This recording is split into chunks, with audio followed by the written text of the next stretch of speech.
this fight. What were you talking about? Basically, just hold my head, and him couldn't handle me as far as boxing went. But you know, he was pulling on me, he was holding me. You know, anytime he was knocking me down, he got the decision. He fought rough. Did you grow up a lot in your own mind tonight? A lot. Yes, I did. Like I said, them 12 rounds was crucial. Them 12 rounds was hard. I knew I trained for it. You know, I just got to get out there. I got to get in the gym now and execute my game plan a little better.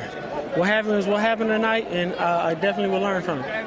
Andre, terrific performance, and we will see you next round. Thank you. All right, we'll have Carl Froch in just a moment. Let's go back over to Gus Johnson. All right, Jim, let's see how the scoring went for Froch and Durrell.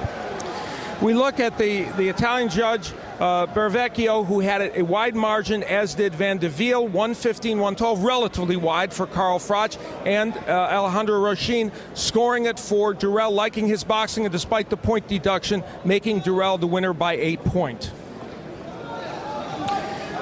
Unofficially on press row. All of these writers, well, two of them from Britain, Claude Abraham with Boxing News, he had it for Froch. Neil Hickman, who is from the Express here, also had it for Froch. However, Jeff Powell, a very revered writer here in England, had the fight a draw. And I think that kind of scoring just feels a little more appropriate either way you look at it than maybe the 115-112 scores. So Carl Froch retains his title. He did it the hard way. Not a very pretty fight for Carl Froch. However, he walks out of the ring victorious, and he's standing ringside with our Jim Gray. All right, Gus, thank you very much. Carl, your reaction. Did you feel as though you won this fight? Yeah, I definitely felt I won the fight from round 1 through to round 12. I got hit with a couple of shots, rushing in when I went wide with a few shots. I walked into a very, very fast left counter punch. Let's not forget Andre Durrell. He's a very fast, very quick hands. He's got a good range, and he's a great fighter. Now, if you put speed and timing and accuracy together with negativity, which is what that was tonight, negativity, then you can survive against anybody.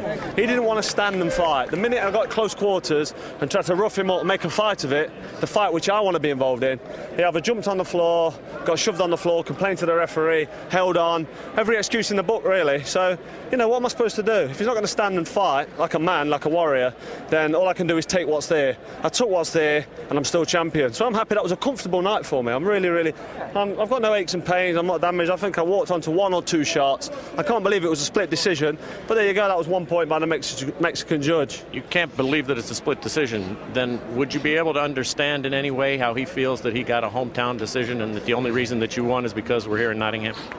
No, that's nonsense. That's nonsense. He's got to come back with something. Excuse me. He's got to come back with something. But, you know, he's a proud fighter, and if he wants to make an excuse, then he can make an excuse. But all the fans tonight will probably agree with me that not just because they're hometown fans. Of course they will. They're here. And they're for you. This is your town. Not just hometown fans. My fans come to see a fight. They know what I'm capable of. They know what I can do. And I wasn't able to show what I can do tonight because the minute I stood close quarters and tried to have a trade-off, he leaned right back and ran. And at times jumped on the floor. I didn't even really manhandle him like I could because the referee was on my case.